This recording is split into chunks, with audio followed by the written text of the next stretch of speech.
The one who has birthed me, and she is, I think, I am a mini her in real life. So Pero yung acting mo parang mini daddy mo. Ganun ba? Yung bitaw ng ano, Siguro. yung intensity, Anthony Pangilinan. Siguro.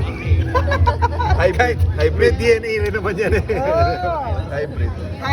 hybrid. So, how much stake did you put in this? A lot. I mean, this is the first time I'm also gonna be not just an actor but a producer in a film, an investor, and really behind the scenes. You know, as in yung level na sit down on edits, like really be hands-on. So Wow. this is the first time I'm actually gonna be able to participate like that in a film, and super happy with the outcome so far. Actually, yung ganda nga na sinabi ni Baron kanina na that you're more than just a lottery.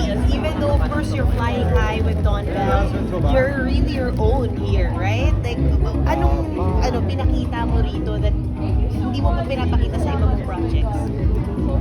Siguro, just a different side of me. I love working with Belle, I love working in a love team. But it's also nice to do projects like this because it also helps with growth, and especially that I'm doing it with my mom. It's something, a first time for me. So it's nice that I get to do these projects, and that Star Magic and ABS are super supportive as well. And yeah, it's very exciting to see whenever we have outcomes such as this, yung first poster reveal namin and yung game reveal. So yeah, it's been really good so far. Of course, Mommy Maricel, how's Donnie as an actor and a son at the same time? Paano nyo binalance to? Well, actually, aaminin ko talagang natulala rin ako at many moments dun sa film na na-realize ko I had to stop in a scene with him kasi namangha ako.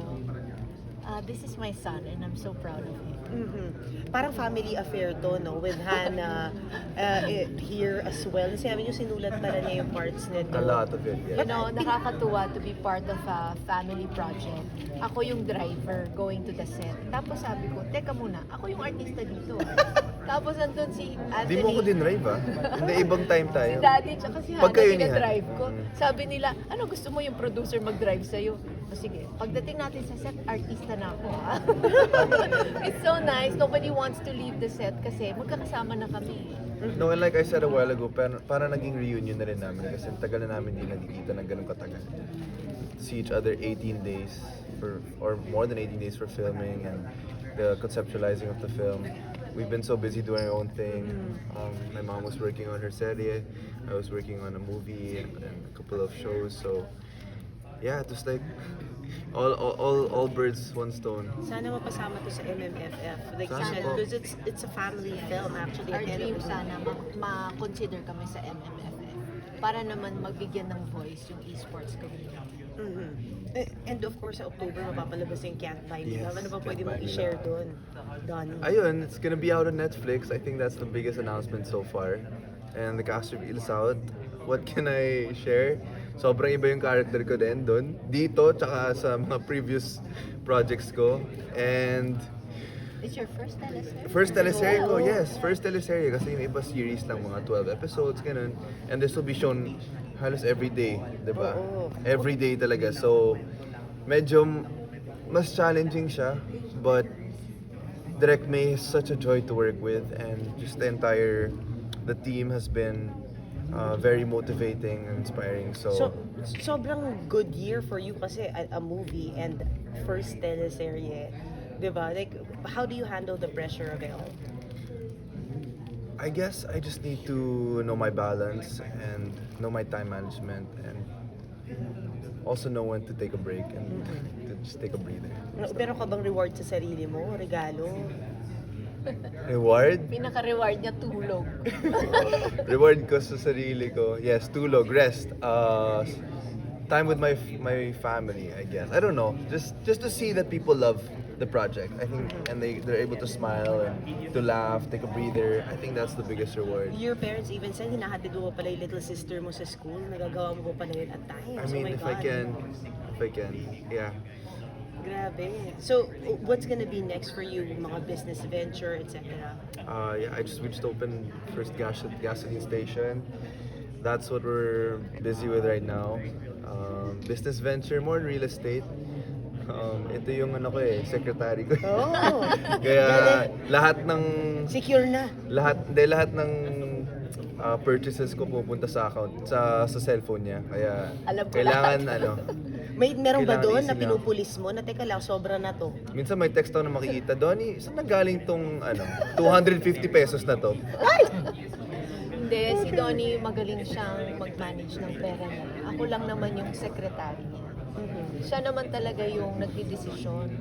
And ang gusto lang niya is meron siyang konting baon para sa mga bagay na gusto niyang gastusin. Pero hindi siya lumalagpas dun sa mga bagay na dapat tinatabi niya. Most of the time. Galing. Pero ano, tawag mo rito, never naman siya naging pasaway. Pagdating Oo, sa pagdating pera, sa- oo. pagdating sa pera, siya yung leader. Oh. Leader na kailangan magtabi, magbigay, at saka magpa-unlad ng pera. So, sa kanya ako actually natututo ng magandang financial management. Kasi pag nag-spot check si Donnie, wala akong lusot doon. Oh. Magaling siya makakita ng mga numbers eh. So, Galing. we check each other, which is That's, good. would May you say nung accountability. panahon mo, mas ano siya, accountable? Most definitely, mas maganda ang discipline ni Donnie sa pagdating sa Kasi pera. nandyan ka. Kasi ako, kinakailangan Sabi niya, talagang... Donnie, I don't want you to end Oo. up like me na I spent Yeah, everything I spent whatever I everything. wanted and I bought everything I wanted. Sabi, Yeah. dapat hindi ka. Pero So, Donnie, natuto siya. it's so nice na you're not shy and showing your affections to your mom, to your dad. Kasi naman usually, I mean, your age, di ba? They'd be like, teka lang, medyo nahiya ako, na-shy ako. Ikaw hindi. Dude, like, I'm close to my mom, close to my dad. Yeah, I think mas mom ko. Dad, okay lang. So, okay na sa'yo na, Hindi, mommy's boy ako eh, ever since. So, I mean, no shame in your yeah, game. I guess I'm like I said, I'm a mini Marisa Laksa. People sometimes say they see her in my scenes. So, I mean, I also just got back from Europe and I haven't seen my mom. It's the first time I saw her. Lagi kami. So, seriously, we've been away for like 2 weeks or 3 weeks because she was shooting also. So, it's nice to see you. And guys, children and parents, don't be shy to show affection to one another. Kailan pa, di Our ba? parents are getting older, but not mom. Mom's Yeah, Mom's she's young. Oo nga. She's young. Nabati pa ka. Gusto ko yung proud na proud yung dad. Tsaka si Hana on the side. Ayan, yung boss ko si Ayun Hana. na. Si Ba't Hana yung hindi ka boss ko nag-on? dito. Ba't hindi ka nag-on cam, Hana? Uy! Sino sabing hindi? Sino sabi? Panoorin niyo yung movie. Magaling siya mag-handle ng finances, pero ang bihira yun sa mga kabataan, di ba? Yes. Sa tingin mo saan niya na-influence yan or kanino naman? At anong pwede mong and Donnie na rin, anong pwede mong i-message sa mga bata on how to handle this I sa mga think kinikita nila? yung finances, natutunan niya yan since bata pa siya.